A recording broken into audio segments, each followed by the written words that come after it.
Hello friends, स्वागत है आपका अपने YouTube channel VN education point 45 में। ध्यान दीजिएगा, आज हम लोग प्रैक्टिस सेट नंबर 10 देखेंगे। कितना? प्रैक्टिस सेट नंबर 10 देखेंगे। इससे पहले हम लोगों ने 1 से लेकर 9 तक लगा रखा है। प्लेलिस्ट बना हुआ दोस्तों, जाइए वहाँ पर आप लोग फटाफट रिवीजन स्टार्ट कर दीजिए। हम लोग क्या देख रहे हैं दोस्तों? एडुटेरिया का वॉल्यूम 1 देख रहे हैं अभी हम लोग। प्रैक्टिस सेट नंबर आज हम लोग 10 देखेंगे। तो चलिए चलते हैं बिना देरी किए प्रश्न की ओर। प्रश्न की ओर जाने से पहले एक अनुरोध है कि जो भी चैनल को विजिट करके नए आए हैं, हमें चैनल को सब्सक्राइब करें और अपने दोस्तों को शेयर ज़रूर कर दें। तो चलिए देखते हैं आज का पहला प्रश्न है। तो देखिएगा फ्रेंड्स, यहाँ से आप लोग प्रैक्टिस सेट नंबर 10 आज हम लोग करने वाले हैं। तो इसको आपसे रिक्वेस्ट है कि सेशन स्टार्ट होने से पहले एक बार सेशन को लाइक कर दें और अपने ग्रुप में एक अवश्य शेयर कर दें। तो चलिए देखते हैं आज का पहला प्रश्न है।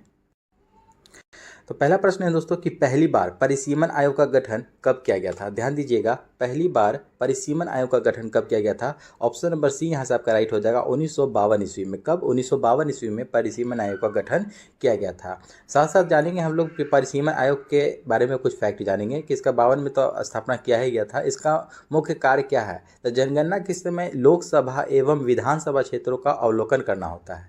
यह निर्वाचन से संबंधित लोकसभा और विधानसभा क्षेत्रों का निर्धारण जनसंख्या के आधार पर करता है। नेक्स्ट क्वेश्चन देखेंगे हम लोग 2 नंबर। एक निर्वाचित संविधान द्वारा भारत के संविधान का निर्माण करने का प्रस्ताव सर्वप्रथम किया गया था। तो सर्वप्रथम ये किया गया था। 2 का आपको राइट आंसर ऑप्शन नंबर यहाँ से सी हो जाएगा, क्रिप्स मिशन के द्वारा। किसके द्वारा? क्रिप्स मिशन के द्वारा किया गया था। साथ साथ ध्यान रखेंगे क्रिप्स मिशन जो आपको भारत आया था कब? 1942 ईस्वी में आया था। कब? 1942 ईस्वी में। डेट भी याद रखेंगे। अगला प्रश्न है यहाँ से कि निम्नलिखित में से कौन सा राज्य 73वें संविधान संशोधन का अभिपालन करने वाला पहला राज्य है? ध्यान दीजिएगा, को 73वें संविधान संशोधन का अभिपालन करने वाला पहला राज्य कौन सा है? तो 3 का आपको ऑप्शन नंबर डी हो जाएगा यहाँ से, मध्य प्रदेश। मध्य प्रदेश ये आपका राइट आंसर हो जाएगा। ये 73वें संविधान संशोधन अधिनियम जो 1992 में आया था, ये 24 अप्रैल 1993 को लागू हुआ था। इसका अभिपालन करने वाला पहला राज्य जो है कि मध्य प्रदेश था। इसको ध्यान रखेंगे। नेक्स्ट क्वेश्चन देखेंगे हम लोग 4 नंबर। किसी राज्य में नगर पालिका की सीमा क्षेत्र अधिसूचित करने के लिए निम्नलिखित में से कौन सक्षम है? यहाँ ध्यान दीजिएगा, किसी राज्य में नगर पालिका का सीमा का क्षेत्र अधिसूचित करने के लिए कौन सक्षम होता है? तो 4 का आपको right answer option number B हो जाएगा, संबंधित राज्य का राज्यपाल। कौन हो जाएगा? संबंधित राज्य का राज्यपाल यहाँ से आपका राइट आंसर हो जाएगा। भारतीय संविधान के भाग 9 के क में, ध्यान दीजिएगा, भाग 9 के क अनुच्छेद 243 के घ के तहत यह प्रावधान किया गया है कि किसी राज्य में नगर पालिका के सीमा क्षेत्र को अधिसूचित का अधिकार राज्य के राज्यपाल को होता है। अनुच्छेद और याद रखेंगे 243 के घ तक। नेक्स्ट क्वेश्चन है कि किसने कहा था कि राष्ट्रपति की राजकीय आपात संविधान के साथ धोखा है? ये किसने कहा था कि राष्ट्रपति का राजकीय आपात संविधान के साथ धोखा है? तो 5 का ऑप्शन नंबर सी हो जाएगा, के.एम. नाम्बियार ने कहा था ये कथन। किनका कथन है ये? के.एम. नाम्बियार यहाँ से आपका राइट आंसर हो जाएगा। नेक्स्ट क्वेश्चन है कि एक ही व्यक्ति को 2 या 2 से अधिक राज्यों का राज्यपाल बनाने संबंधी प्रावधान किस संविधान संशोधन के द्वारा किया गया है?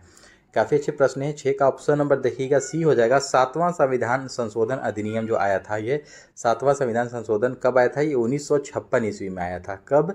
1956 ईस्वी में आया था। इसके तहत ही आपको 2 या 2 से अधिक के राज्यों में राज्यपाल जो नियुक्त होते हैं ये आपको प्रावधान किया गया है। अगला प्रश्न है, केंद्रीय सतर्कता आयोग का गठन किस समिति के अनुशंसा पर किया गया? केंद्रीय सतर्कता आयोग के गठन जो है किस समिति के अनुशंसा पर किया गया था? तो 7 का right answer option number A हो जाएगा, संथानम समिति। ठीक है, संथानम समिति जो आया था आपको, जिसकी स्थापना 1964 में संथानम समिति के अनुशंसा पर केंद्र सरकार के द्वारा पारित एक प्रस्ताव के द्वारा किया गया था। अगला प्रश्न देखेंगे हम लोग कि भारतीय संविधान के निम्नलिखित में से किस अनुच्छेद में अंतर्राज्य परिषद के गठन का प्रावधान है? अंतर्राज्यीय परिषद के गठन का प्रावधान कौन से अनुच्छेद में किया गया है? 8 का ऑप्शन नंबर सी हो जाएगा, अनुच्छेद 263। याद रखेंगे, अनुच्छेद 263 के अंतर्गत अंतर्राज्यीय परिषद का गठन का प्रावधान किया गया है। और इसकी अध्यक्षता कौन करता है? इसकी अध्यक्षता कौन करते हैं? तो प्रधानमंत्री, याद रखेंगे, प्रधानमंत्री। नेक्स्ट क्वेश्चन देखेंगे हम लोग 9 नंबर। शिल्प वेद निम्नलिखित में से किस वेद का उपवेद है? देखिएगा, काफ़ी इंपॉर्टेंट प्रश्न हो जाता है ये सब, ठीक ना। तो शिल्प वेद जो पूछ रहा है कि कौन से वेद का उपवेद है, ये उपवेद। तो शिल्प वेद आपको इसका 9 का डी हो जाएगा, अथर्ववेद का है। ठीक, किसका है? अथर्ववेद का।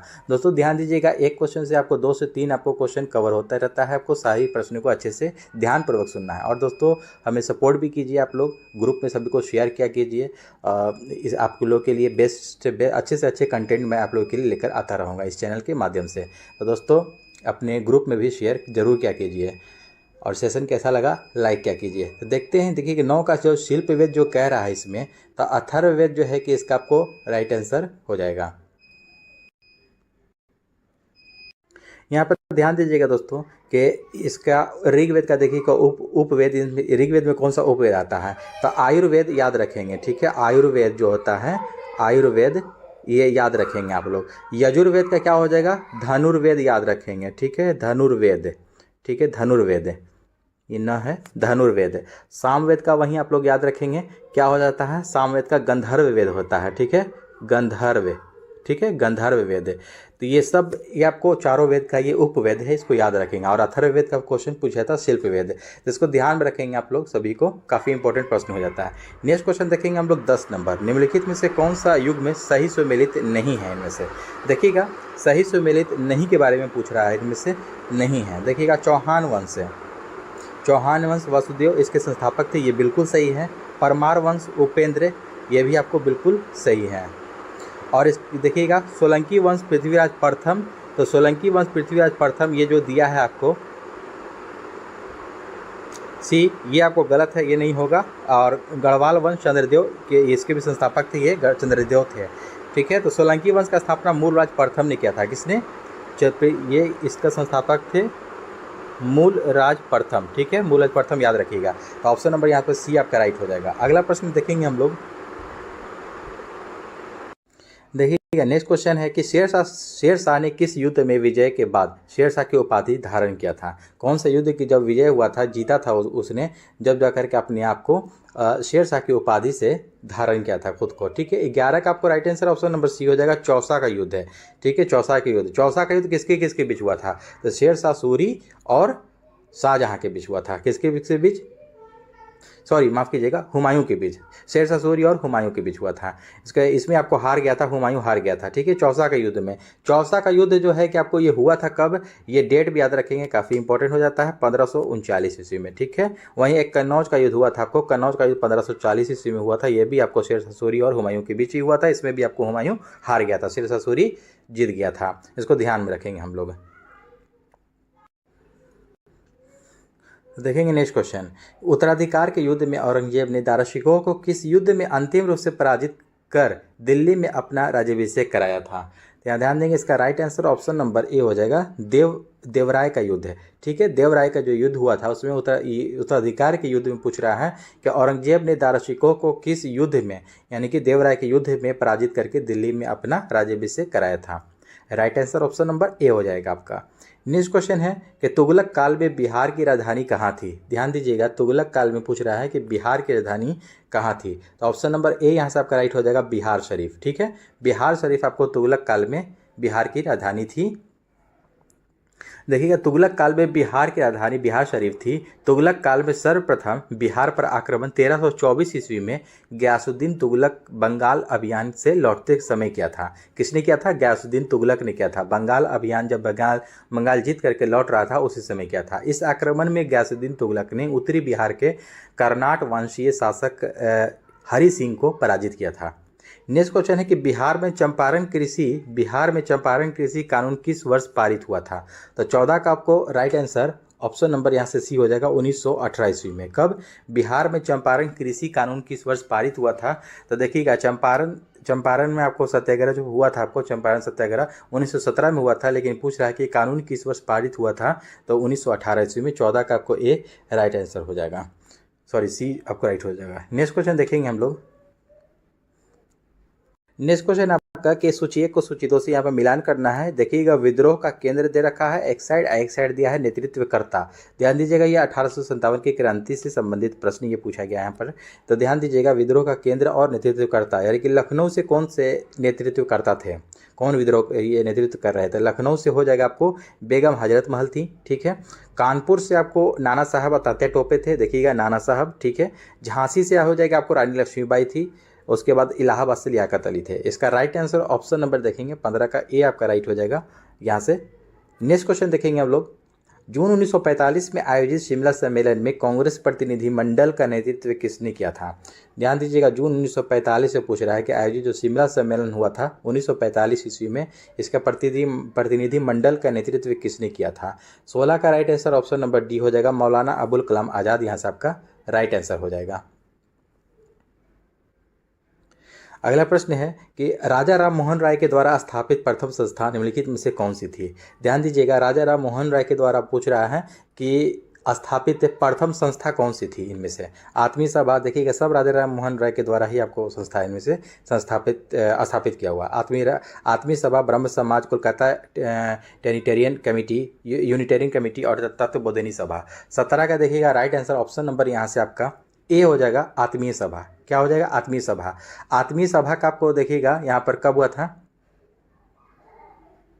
आत्मीय सभा 1814 ईस्वी में। कब, 1814 ईस्वी में सभा में इसकी स्थापना हुई थी। वहीं आपको देखिएगा ब्रह्म समाज का 1828 ईस्वी में, ब्रह्म समाज 1828 ईस्वी में। कोलकाता यूनिटेरियन कमेटी का 1821 ईस्वी में, 1821 ईस्वी में।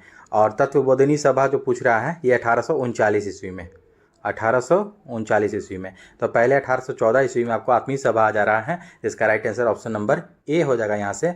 और एक और है, इन्होंने क्या था, वेदांत कॉलेज की स्थापना 1825 ईस्वी में की थी, राजा राम मोहन राय ने ही। इसको ध्यान में, सारे पॉइंट्स को ध्यान में रखेंगे आप लोग। नेक्स्ट क्वेश्चन है, किस गवर्नर जनरल ने 1839 ईस्वी में कलकत्ता से शेरशाह सूरी मार्ग का नाम बदल करके ग्रैंड ट्रंक रोड यानी कि जीटी रोड कर दिया था और एवं इस मार्ग का पुनर्निर्माण करवाया था। 18 का आपको right answer option number C हो जाएगा, लॉर्ड ऑकलैंड। किसने, लॉर्ड ऑकलैंड ने किया था यह काम। अगला प्रश्न है, नेहरू रिपोर्ट तैयार करने वाली कमेटी के सदस्यों में निम्नलिखित में से कौन शामिल नहीं है। इनमें से जो नेहरू रिपोर्ट की जो तैयार किया गया था उसमें कमेटी में आपको सदस्यों में से कौन शामिल नहीं था इनमें से। देखिएगा तो 19 का ऑप्शन नंबर डी हो जाएगा, एनी बेसेंट नहीं थी, ठीक है, एनी बेसेंट नहीं थी। सुभाष चंद्र बोस थे, अली इमाम भी थे, जवाहरलाल नेहरू भी थे, लेकिन एनी बेसेंट नहीं थी। ऑप्शन नंबर डी यहाँ से आपका राइट हो जाएगा।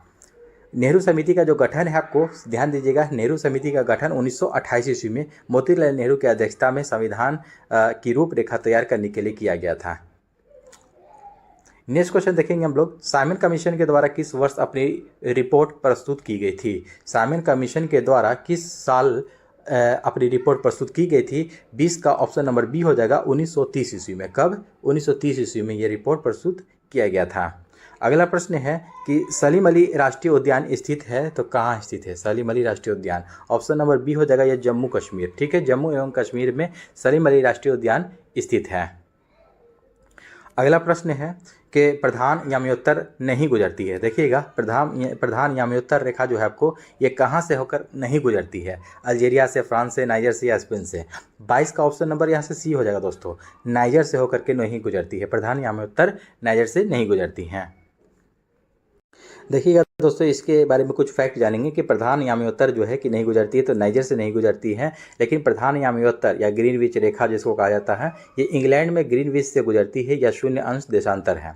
इसके विपरीत अगर हम चले जाएं तो अंतर्राष्ट्रीय तिथि रेखा है ये, जो 180 डिग्री अंश देशांतर पर है। अंतर्राष्ट्रीय तिथि रेखा टेरी मेरी रेखा है और ये बेरिंग जलप्रपात मध्य से होकर गुजरती है। और ध्यान दीजिएगा दो देशांतर के मध्य कितने मिनट का अंतर होता है, तो 4 मिनट का अंतर होता है। ये भी प्रश्न पूछा जाता है, 2 देशांतर के मध्य कितने मिनट का अंतर होता है, तो 2 देशांतर के बीच 4 मिनट का अंतर होता है। ये भी प्रश्न पूछा जाता है, ध्यान में रखिएगा। नेक्स्ट क्वेश्चन देखेंगे हम लोग। नेक्स्ट क्वेश्चन है आपका कि पृथ्वी पर मूलतः एक ही विशाल भूखंड था जिसे कहते हैं, तो क्या कहते हैं। इसको आपको right answer option number B हो जाएगा, पैंजिया कहते हैं उसे। क्या है, देखिएगा पैंजिया जो है कि पृथ्वी पर मूलतः एक ही विशाल भूखंड था जिसे पैंजिया कहते हैं। एक विशाल एकीकृत महाद्वीप था ये। यह 250 मिलियन वर्ष पहले पैलियोजोइक और मीजोजोइक के युग के दौरान था। पेंजिया शब्द जो है 1928 में अल्फ्रेड वेगनर के सिद्धांत पर चर्चा के दौरान प्रकाश में आया था। इसका right answer option number B Pangaea हो जाएगा। अगला प्रश्न, निम्नलिखित में से किसे पर्वतों का सागर कहा जाता है? ध्यान दीजिएगा, पर्वतों का सागर किसे कहा जाता है? तो 24 का ऑप्शन नंबर बी हो जाएगा, ब्रिटिश कोलंबिया को। ब्रिटिश कोलंबिया को पर्वतों का सागर कहा जाता है। अगला प्रश्न देखेंगे हम लोग, निम्नलिखित में से कौन सा सुमेलित नहीं है? इनमें से कौन सुमेलित नहीं है? तो 25 का आपको राइट आंसर ऑप्शन नंबर देखिएगा, माउंट रेनर यूएसए में, ये आपको सही है। माउंट एटना इटली में पड़ता है, ये भी सही है आपको। माउंट पेरिकुटिन जो है कि आपको फिलीपींस दिया है, ये आपको गलत है। ये आपको माउंट पेरिकुटिन जो है ये आपको कहाँ पड़ता है? मेक्सिको, याद रखेंगे, मेक्सिको, ठीक है, मेक्सिको में पड़ता है, ठीक है। यही आपका सही हो जाएगा क्योंकि ये गलत है। माउंट एपो फिलीपींस, ये सही है आपका। नेक्स्ट क्वेश्चन देखेंगे हम लोग, निम्नलिखित देशों में से कौन सा स्थल अवरुद्ध देश नहीं है? कौन सा स्थल अवरुद्ध देश नहीं है इनमें से पूछ रहा है? Afghanistan, Iran, Laos, Luxembourg. तो 26 का आपको right answer option number B हो जाएगा, ईरान। ईरान जो है कि आपको स्थल अवरुद्ध देश नहीं है, ठीक है। देखिएगा, स्थल अवरुद्ध देश आपको उसे कहा जाता है जो चारों तरफ से आपको किसी देश से ही घिरा हो, यानी कि लैंड यानी कि ज़मीन से घिरा हो, यानी कि वो आपको पानी से या समुद्र से आपको टच ना करता हो। ये देखिएगा तो ईरान आपको समुद्र से टच होता है, आपको ये पानी से, तो ये आपको राइट आंसर ऑप्शन नंबर यहाँ से बी हो जाएगा। अगला प्रश्न देखेंगे हम लोग, सूची को सूची 2 से यहाँ पर मिलान करना है। 27 का देखेंगे हम लोग, यहाँ पर राइट आंसर क्या हो जाएगा? ऑस्ट्रेलिया। देखिएगा यहाँ पर देश और राजधानी दे रखा है, तो ऑस्ट्रेलिया की राजधानी क्या है? ऑस्ट्रेलिया की राजधानी कैनबरा है ऑब्वियसली। ताजिकिस्तान की राजधानी क्या है? ताजिकिस्तान की राजधानी दुशांबे हो जाएगी। तंजानिया की राजधानी क्या हो जाएगी? डोडोमा हो जाएगी। और वेनेजुएला की राजधानी कराकस हो जाएगी। तो इसका राइट आंसर 27 का ऑप्शन नंबर यहाँ पर देखेंगे हम लोग, ऑप्शन नंबर के हिसाब से यहाँ पर आपको बी राइट हो जाएगा। अगला प्रश्न है कि उत्तरी अमेरिका में नियाग्रा जलप्रपात किन 2 झीलों के बीच अवस्थित है? नियाग्रा जलप्रपात जो है कि अमेरिका में किन 2 झीलों के बीच स्थित है? तो 28 का ऑप्शन नंबर डी हो जाएगा, ओंटारियो झील और ईरी झील के बीच स्थित है। ओंटारियो झील और ईरी झील के बीच नियाग्रा जलप्रपात आपको देखिएगा, दो देश भी पूछ देता है कि किन के बीच है, तो यूएसए कनाडा याद रखिएगा, ठीक है, यूएसए और कनाडा, ठीक है, यूएसए और कनाडा। नियाग्रा जलप्रपात यह को ओंटारियो झील और ईरी झील के बीच स्थित है। अगला प्रश्न है कि निम्नलिखित में से कौन सा अपने प्रभाव में सर्वाधिक मुद्रास्फीति के कारण हो सकता है? 29 का आपको राइट आंसर ऑप्शन नंबर यहाँ से डी हो जाएगा, बजट घाटे के वित्तीयन के लिए नई मुद्रा का सृजन करना। यह ऑप्शन नंबर डी यहाँ से आपका राइट हो जाएगा।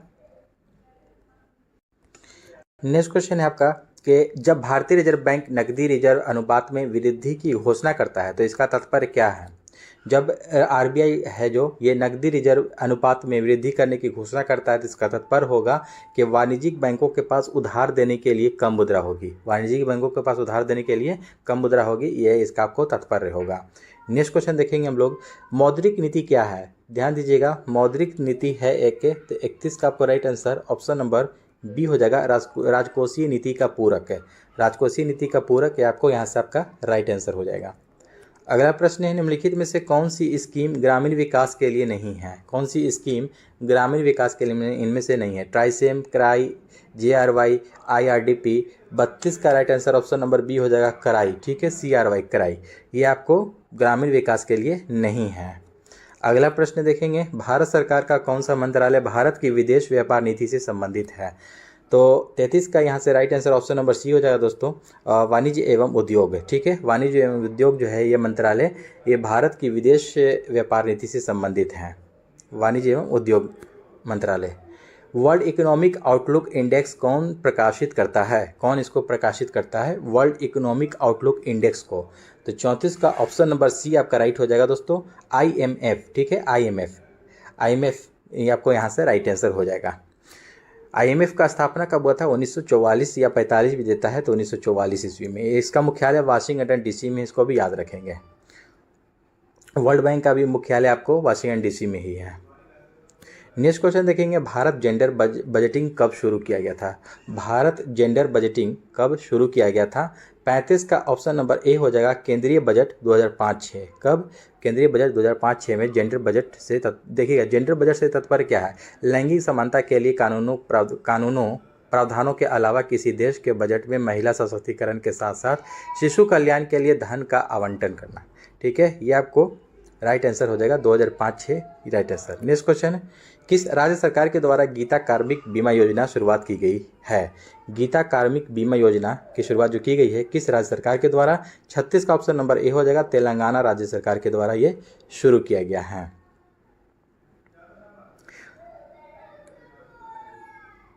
अगला प्रश्न है कि विश्व आर्थिक स्वतंत्रता सूचकांक 2023 में भारत का स्थान कौन सा है?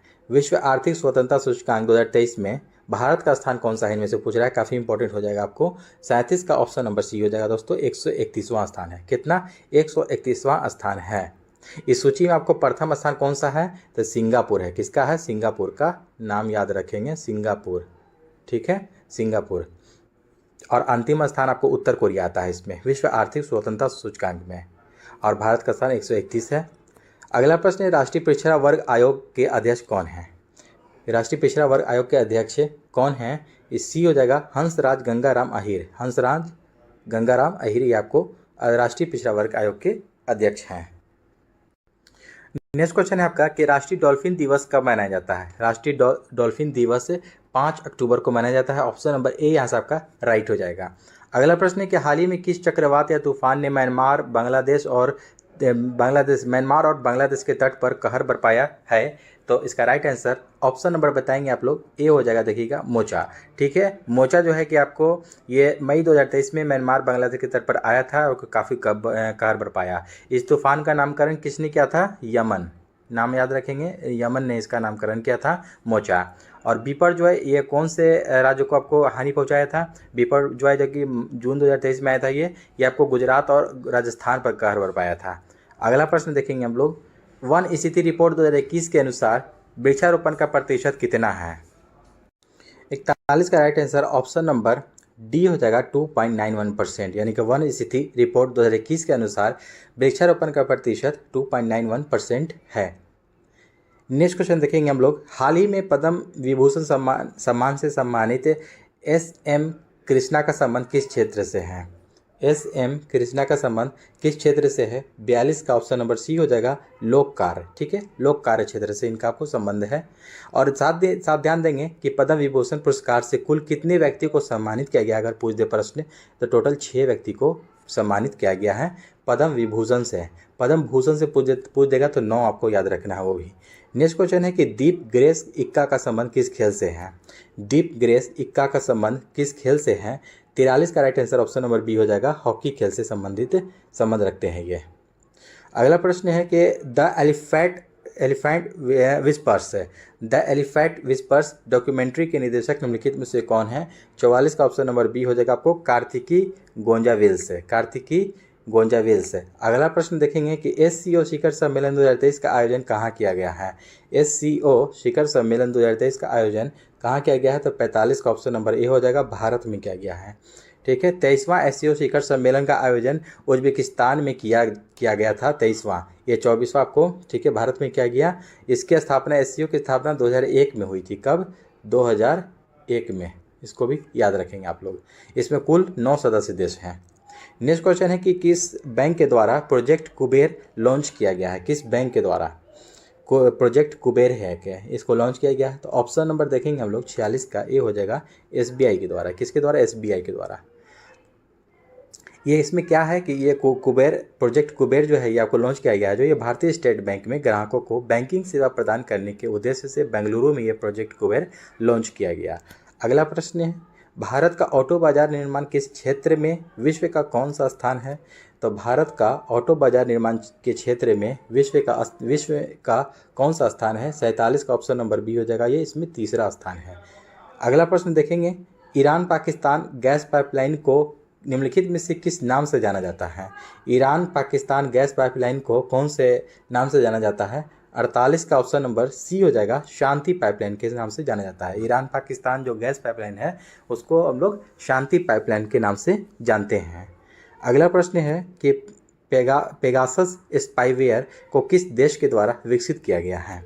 ठीक है, पेगासस स्पाईवेयर को 49 का right answer option number D हो जाएगा, इजराइल के द्वारा विकसित किया गया है। नेक्स्ट क्वेश्चन है आपका कि निम्नलिखित में से कौन सत्य फल का उदाहरण नहीं है। सत्य फल का उदाहरण कौन नहीं है इनमें से? तो 50 का ऑप्शन नंबर सी हो जाएगा सेब। सेब जो है कि आपको असत्य फल माना जाता है, इसको ध्यान में रखिएगा आप लोग। नेक्स्ट क्वेश्चन देखेंगे हम लोग 51 नंबर यहाँ से कि जैसे जैसे हम आवर्त यानी कि पीरियड में आगे बढ़ते हैं तत्वों की संयोजकता क्या होगी। तत्वों की संयोजकता यानी कि वैलेंसी क्या होगी जैसे जैसे हम आवर्त में यानी कि पीरियड में आगे बढ़ते हैं। 51 का ऑप्शन नंबर देखिएगा डी हो जाएगा, प्रारंभ में बढ़ता है और फिर घटता है संयोजकता उसकी। नेक्स्ट क्वेश्चन है कि कार्बन 12 परमाणु में होता है तो क्या होता है। कार्बन 12 परमाणु में क्या होता है। 52 का ऑप्शन नंबर ए हो जाएगा, 6 इलेक्ट्रॉन 6 प्रोटॉन तथा 6 न्यूट्रॉन होता है। काफ़ी इंपॉर्टेंट प्रश्न है। 52 नंबर देखिएगा यहाँ से कि 6 इलेक्ट्रॉन 6 प्रोटॉन और 6 न्यूट्रॉन होता है कार्बन 12 परमाणु में।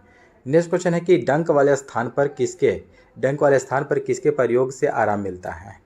53 का right answer option number B हो जाएगा, बेकिंग सोडा। जो हम लोग खाते हैं जो सोडा, उससे आपको डंक वाले स्थान पर ये जो होता है काफ़ी आराम मिलता है, इसको ध्यान में रखिएगा। जैसे कि मधुमक्खी का जो डंक एक एसिड छोड़ता है जो कि दर्द और जलन का कारण बनता है, डंक वाली जगह पर जो है आपको बेकिंग सोडा का प्रयोग से आराम मिलता है। यहाँ से ध्यान देंगे बेकिंग सोडा, इसको हम लोग सोडियम बाइकार्बोनेट भी कहते हैं, इसका रासायनिक नाम है, इसको ध्यान रखिएगा। नेक्स्ट क्वेश्चन है कि किसी भी उदासीन यानी कि न्यूट्रल विलयन का पीएच मान कितना होता है। तो 54 का ऑप्शन नंबर यहाँ से सी हो जाएगा 7। देखिएगा उदासीन बोल रहा है, न्यूट्रल विलयन का पीएच मान 7 होता है। 7 से अगर नीचे आ जाइएगा तो आपको एसिड होता है यानी कि अम्लीय, और 7 से ऊपर जितना भी चला जाएगा तो आपको बेस हो जाएगा यानी कि क्षार कहलाता है, और साथ ही आपको न्यूट्रल यानी कि उदासीन। नेक्स्ट क्वेश्चन है कि सूर्य की ओर सूर्यमुखी की गति का कारण क्या है। सूर्य की ओर सूर्यमुखी की गति का कारण क्या है। 55 का आपको right answer option number A हो जाएगा, आपको फोटोट्रोपिज्म में। क्या हो जाएगा कारण इसका, फोटोट्रोपिज्म में। अगला प्रश्न है कि वृद्धि हार्मोन किसके द्वारा स्रावित होता है। वृद्धि हार्मोन 56 का ए हो जाएगा, पीयूष ग्रंथि के द्वारा। वृद्धि हार्मोन जो है पीयूष ग्रंथि, इसी को मास्टर ग्लैंड भी कहते हैं हम लोग, पीयूष ग्रंथि को ही, ठीक है, पिट्यूटरी ग्रंथि भी कहा जाता है इसको। इसका भार पूछ देगा दोस्तों तो कितना होता है, 0.6 ग्राम, ये भी याद रखेंगे साथ साथ। अगला प्रश्न है निम्नलिखित में से पौधा का वृद्धिरोधी हार्मोन कौन सा है।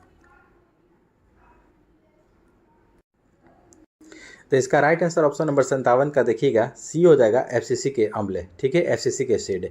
पौधा का वृद्धिरोधी हार्मोन कौन सा है, एफसीसी एसिड।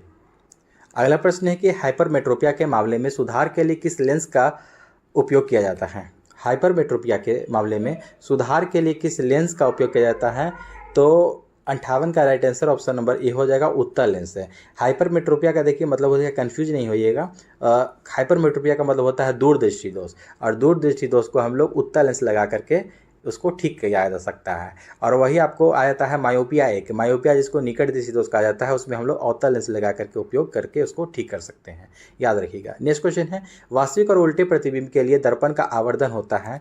तो 59 का आपको देखिएगा राइट आंसर ऑप्शन नंबर 59 का बी हो जाएगा, ऋणात्मक है। वास्तविक और उल्टे प्रतिबिंब के लिए दर्पण का जो आवर्धन ऋणात्मक होता है। अगला प्रश्न देखेंगे धात्विक चालक में विद्युत धारा का प्रवाह जो होता है तो कैसा होता है। 60 का right answer option number A हो जाएगा, केवल इलेक्ट्रॉनों के कारण होता है। धात्विक चालक में विद्युत धारा का जो प्रवाह होता है केवल इलेक्ट्रॉनों के स्थानांतरण के द्वारा ही होता है, इसको याद रखिएगा, ऑप्शन नंबर ए यहाँ से आपका राइट हो जाएगा। नेक्स्ट क्वेश्चन देखेंगे हम लोग। 61 नंबर प्रश्न है कि टांका यानी कि सोल्डर किन अवयवों का मिश्रण है। तो ऑप्शन नंबर ए यहाँ से आपका राइट हो जाएगा, टिन और लेड यानी कि टिन और सीसा। यहाँ टिन आपको जाकर के आपको 67% हो जाता है, इसमें पाया जाता है, और सीसा 33% है, याद रखेंगे। तो टिन और सीसा से मिश्रण से टांका बनता है। अगला प्रश्न निम्नलिखित में से कौन सा अग्र मस्तिष्क का हिस्सा नहीं है, यानी कि अग्र मस्तिष्क का हिस्सा पूछ रहा है कि नहीं है इनमें से। Medulla, cerebrum, thalamus, hypothalamus. 62 का आपको right answer option number A हो जाएगा दोस्तों, मेडुला। मेडुला जो है कि आपको अग्र मस्तिष्क का भाग नहीं है, मेडुला आपको पश्चिम मस्तिष्क में आता है, यानी कि पीछे वाले मस्तिष्क में आपको आता है, याद रखेंगे। अगला प्रश्न है कि निम्नलिखित में से कौन सबसे बड़ी अंतःस्रावी ग्रंथि है। सबसे बड़ी अंतःस्रावी ग्रंथि इनमें से कौन सी है। 63 का ऑप्शन नंबर बी हो जाएगा दोस्तों, थायराइड ग्रंथि, ठीक है, थायराइड ग्रंथि सबसे बड़ी अंतःस्रावी ग्रंथि है।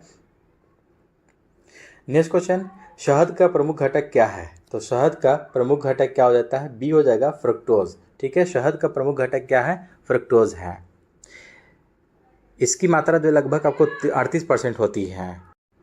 नेक्स्ट क्वेश्चन देखेंगे हम लोग 65 नंबर। मांसपेशियों के निर्माण और वृद्धि तथा एंटीबॉडी बनाने के लिए इनमें से कौन अधिक आवश्यक है। ध्यान देंगे, मांसपेशियों के निर्माण और वृद्धि तथा एंटीबॉडी बनाने के लिए इनमें से कौन आवश्यक होता है? 65 का right answer option number A हो जाएगा। प्रोटीन इनमें से आवश्यक होता है सबसे ज़्यादा। अगला प्रश्न देखेंगे हम लोग, मलेरिया रोग से शरीर का कौन सा अंग प्रभावित होता है? जब मलेरिया होगा तो कौन सा अंग आपको प्रभावित होगा शरीर का? तो 66 का ऑप्शन नंबर ए हो जाएगा दोस्तों, प्लीहा। ठीक है, जिसको स्प्लीन कहते हैं इंग्लिश में। प्लीहा जो है कि आपको ये अंग प्रभावित होगा मलेरिया से।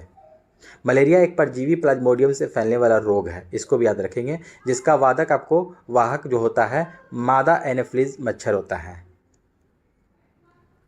नेक्स्ट क्वेश्चन, सूची 1 को सूची 2 से मिलान करना है। यहाँ पर ध्यान दीजिएगा, यहाँ पर जीव दे रखा है और कौन सा जीव कौन से संघ में आता है, इसको मिलान करना है। जैसे कि देखिएगा, तारा मछली जाकर के संघ इकाई डेनोमेटा में ही आता है, पहला वाला पहला ही हो जाएगा। ठीक है, फिर उसके बाद देखिएगा पायला आपको संघ मोलस्का में हो जाएगा, दूसरा आपको हो जाएगा, ये सीधे शायद दिया है, नेरिस संघ एनेलिडा हो जाएगा, सही है ये आपको 3, और प्लेनेरिया हो जाएगा कि संघ प्लेटीहेल्मिन्थीज हो जाएगा। तो इसका राइट आंसर ऑप्शन नंबर देखिएगा यहाँ से, ऑप्शन नंबर यहाँ से ए ही राइट हो जाएगा।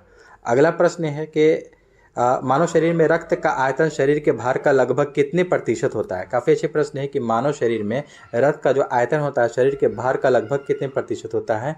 तो 68 का आपको right answer option number D हो जाएगा, 7%, याद रखिएगा 7% होता है। और नेक्स्ट क्वेश्चन देखेंगे हम लोग 69 नंबर, पत्ती का मुख्य कार्य क्या है? पत्ती का मुख्य कार्य क्या होता है? तो 69 का आपको right answer option number B हो जाएगा, प्रकाश संश्लेषण करना। ठीक है, प्रकाश संश्लेषण यहाँ से आपका राइट हो जाएगा आंसर, पत्ती का मुख्य कार्य। नेक्स्ट क्वेश्चन है कि एक बिंदु पर चुंबकीय क्षेत्र की उपस्थिति का पता लगाया जाता है। तो 70 का right answer option number B हो जाएगा, एक कंपास सुई के द्वारा। एक बिंदु पर चुंबकीय क्षेत्र की उपस्थिति का जो पता लगाया जाता है, एक कंपास सुई के द्वारा पता लगाया जा सकता है। नेक्स्ट क्वेश्चन है आपका, निम्नलिखित में से किस तंतु के द्वारा अणुओं में प्रोटीन इकाइयाँ होती हैं? निम्नलिखित में से किस तंतु के अणुओं में प्रोटीन इकाइयाँ होती हैं? 71 का ऑप्शन नंबर बी हो जाएगा यहाँ से राइट, रेशम के द्वारा। क्या हो जाएगा? रेशम यहाँ से आपका राइट आंसर हो जाएगा। 72 नंबर प्रश्न देखेंगे कि मौसम की रिपोर्ट किस थर्मामीटर का उपयोग करके बनाई जाती है? देखिएगा, मौसम की रिपोर्ट किस थर्मामीटर का उपयोग करके बनाई जाती है? इसका यहाँ पर देखेंगे राइट आंसर ऑप्शन नंबर 72 का सी हो जाएगा दोस्तों, अधिकतम न्यूनतम। ठीक है, मौसम की जो रिपोर्ट है अधिकतम न्यूनतम मतलब थर्मामीटर का उपयोग करके बनाई जाती है, राइट आंसर। अगला प्रश्न देखेंगे हम लोग 73 नंबर यहाँ से, ध्वनि की प्रबलता किसके द्वारा निर्धारित की जाती है? ध्वनि की जो प्रबलता है ये किसके द्वारा निर्धारित की जाती है? तो ये आपको यहाँ से राइट आंसर हो जाएगा, कंपन का आयाम। क्या हो जाएगा? कंपन का आयाम। ध्वनि की आयाम जो है ध्वनि की प्रबलता को निर्धारित करता है। एक कमजोर ध्वनि का आयाम छोटा होता है तथा तेज ध्वनि का आयाम बड़ा होता है। राइट आंसर ऑप्शन नंबर यहाँ से ए हो जाएगा। 74 नंबर प्रश्न देखेंगे कि कोशिका में उपस्थित जेली जैसा पदार्थ क्या कहलाता है? जो कोशिका में एक उपस्थित जेली जैसा पदार्थ होता है उसको क्या कहते हैं? 74 का ऑप्शन नंबर सी हो जाएगा, साइटोप्लाज्म उसको कहते हैं। क्या कहते हैं? साइटोप्लाज्म। अगला प्रश्न देखेंगे 75 और इस प्रश्न का अंतिम प्रश्न है इस सेट का, अल्फा किरणों के संबंध में निम्नलिखित में से कौन सा कथन सत्य है? अल्फा के बारे में इनमें से सत्य के बारे में बताना है कि कौन सा सही होगा। आपको देखते हैं हम लोग, अल्फा किरणें फोटोग्राफिक प्लेट को काला कर देता है, ये आपका बिल्कुल सही है। फोटोग्राफिक प्लेट को ये काला कर देता है अल्फा किरण। और बी में है देखिएगा, अल्फा किरणें विद्युत क्षेत्र में ऋणात्मक आवेशित प्लेट की ओर विक्षेपित हो जाती है, ये भी सही है। अल्फा किरणें प्रतिदीप्त उत्पन्न करते हैं, ये गलत हो जाएगा। तो ऑप्शन ए और बी यानी देखिएगा ए और बी दोनों सही है। यहाँ से आपको ऑप्शन नंबर डी यहाँ से आपका राइट हो जाएगा आंसर। तो दोस्तों आई होप कि आज का भी सेशन अच्छा लगा हो। अच्छा लगा है तो हमारे चैनल को सब्सक्राइब करें और अपने दोस्तों में ज़रूर शेयर करें। चलिए मिलते हैं एक और नेक्स्ट सेट में। जय हिंद।